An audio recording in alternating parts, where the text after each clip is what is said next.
El aprendizaje significativo, un elemento de la pedagogía que refleja la capacidad de enseñanza del docente. El presente proyecto refiere a la problemática encontrada en el proceso de nuestras prácticas preprofesionales dadas en la Unidad Educativa República de Colombia, una escuela ubicada al sur de la ciudad de Cuenca, que se ofreció cordialmente a brindarnos sus experiencias. Las prácticas preprofesionales son aquellas actividades que son necesarias para adquirir experiencia en el campo de la educación. Es por ello que nuestra actividad en dicha escuela se enfocaron en apoyar, acompañar, experimentar y aprender en cuanto a la labor docente. Y es por esto que los diarios de campo y la observación participante son herramientas esenciales que permitieron la recolección de información de los sucesos dados en dicha institución. En este sentido, podemos agregar también que gracias a estas herramientas hemos podido identificar varias interrogantes en cuanto a la utilización de los recursos que nuestra tutora profesional destinada a las clases de lengua y literatura y cómo estos inciden en el aprendizaje significativo del educando del 7º año de educación general básica. Nuestra investigación parte de las interrogantes observadas en dichas prácticas. Consiguientemente, establecimos que nuestro proyecto se enfocará en cómo reforzar el aprendizaje significativo de las y los estudiantes del 7º año de educación general básica del paralelo A. Posteriormente, para complementar este proceso, establecimos que nuestro objetivo específico sería potenciar el uso de los recursos existentes en el aula para propiciar el aprendizaje significativo en todos los estudiantes con un enfoque inclusivo y en el área de lengua y literatura. Identificar los tipos de aprendizaje significativo que la docente promueve al momento de dar sus clases y finalmente analizar la incidencia del PUT y el currículo nacional en el aprendizaje de los y las estudiantes. En nuestro marco teórico hemos podido resaltar 3 de los conceptos más relevantes, como el aprendizaje significativo, el PUT y el currículo nacional. Ausubel, en 1983 decía, el aprendizaje significativo es un proceso de recepción de conocimiento en el que el receptor configura la nueva información que recibe con la información que ya está almacenada en sí, recurriendo a ciertas estrategias de reconfiguración de la estructura cognitiva. Se entiende como estructura cognitiva al conjunto de conceptos, ideas que un individuo posee en un determinado campo del conocimiento, así como su organización. El proyecto de la Unidad Didáctica PUT es una herramienta de planificación docente que sirve para estructurar los contenidos, la secuencia, los recursos y la metodología de una o varias clases que el docente propiciará. Esto deberá diseñar sus clases según el tipo o complejidad del contenido y la asignatura.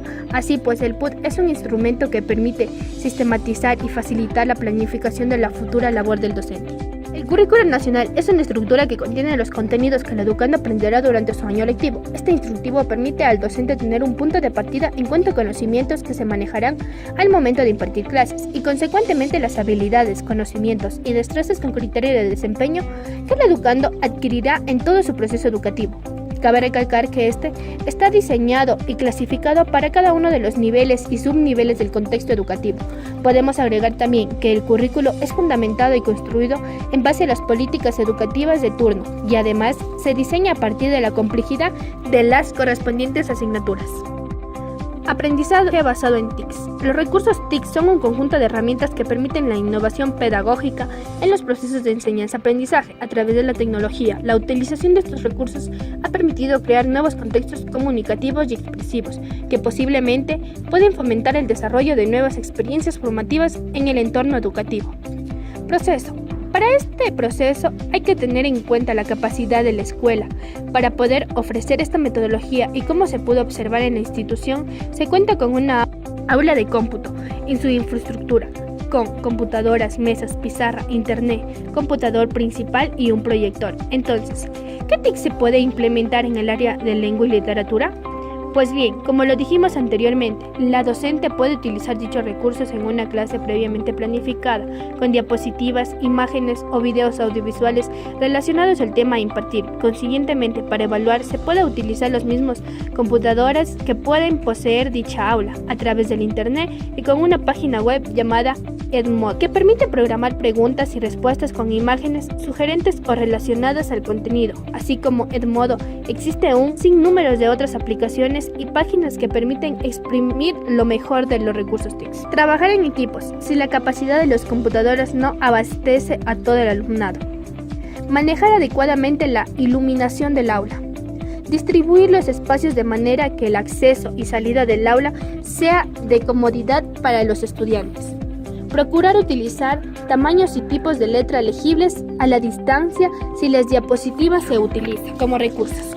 Trabajar con videos, imágenes y audios puede mejorar la experiencia formativa del alumnado con esta metodología.